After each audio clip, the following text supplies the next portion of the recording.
ஆண்டவர் இன்னும் கொஞ்ச நாள் தான், இந்த மரணம்லாம் உங்களை கலங்கடிக்கிறதுலாம் இன்னும் கொஞ்ச நாள் தான், நான் சிலுவைக்கு போய் மறித்து உயிரோடு எழும்பி மரணத்தை முறியடிச்சு போட்டு வெற்றி சிறந்தவனாக வருவேன்.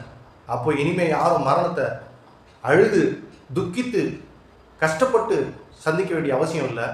சந்தோஷமாக மறிச்சாலும் கர்த்தரிடத்துல தான் போக போகிறேன்.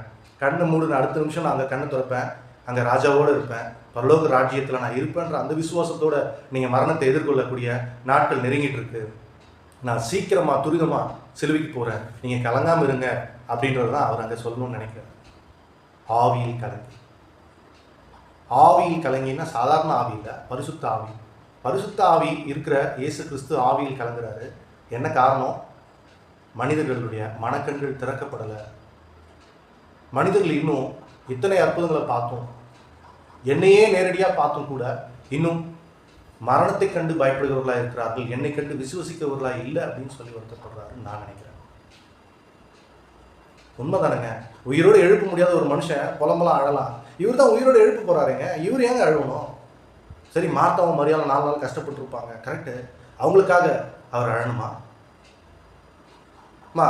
கொஞ்ச நேரம் இருங்க, உங்கள் விசுவாசம் கரெக்டாக இருக்குது, அவன் உயிரோடு வந்துடுவான், நான் வந்துட்டேன், நீங்கள் அதை நம்புறீங்க, அப்படியே அழுந்துட்டு ஒரு நிமிஷம் இருங்கன்னு சொல்லி கூப்பிட்டுருக்கலாமே. இவர்கள் அவரால் முடியாதுன்னு நினச்சி அழுகுறாங்க. பர்மனெண்ட்டாக லாசரு வெளியே வரமாட்டான்னு அழுகிறாங்க. அந்த இடத்துல ஆண்டவர் உரத்த சத்தமாய் லாசரு எழுந்து வெளியே வா அப்படின்னு சொல்கிறார். அவர் உரத்த சத்தமாய் சொல்ல காரணம் உண்டு. இந்த அழுகுரல், அங்கலாய்ப்பு, கூட இருந்த மனிதர்களுடைய அழுகை, மார்த்தா மரியாளுடைய அழுகை ரொம்ப பெருசாக இருக்கு. அந்த சத்தத்தெல்லாம் பிசாசனுடைய அந்த சத்தத்தெல்லாம் குறைக்கிறதுக்காக தேவன் சத்தமாய் சொல்கிறார். அதனால தான் சொல்கிறார், இவருடைய கண்கள் திறக்கப்படும்படியாக நான் உறக்க சத்தமாக பேசுகிறேன்ப்பா, என் ஜெபத்தை நீங்கள் எப்பயும் கேட்குறீங்க, லாசரு எழுந்து வெளியே வான்னு சொல்கிறார். அப்போ தேவன் ஆவியில் கலங்குறாரு.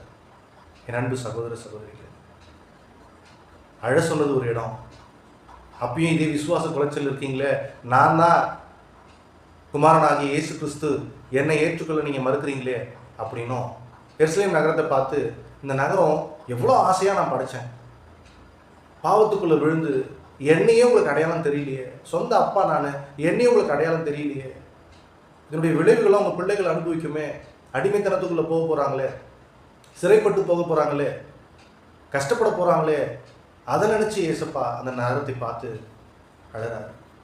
இந்த 2 இடங்கள்ல ஆண்டவர் அழறாரு. ரெண்டுமே நமக்காகத்தான்.